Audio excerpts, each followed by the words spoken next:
Students अब हम देखते हैं कि ट्रू एंड फॉल्स में क्या है। 1.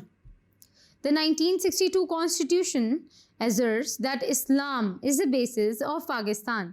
इसका आंसर है true. Arabs are superior to non-Arabs.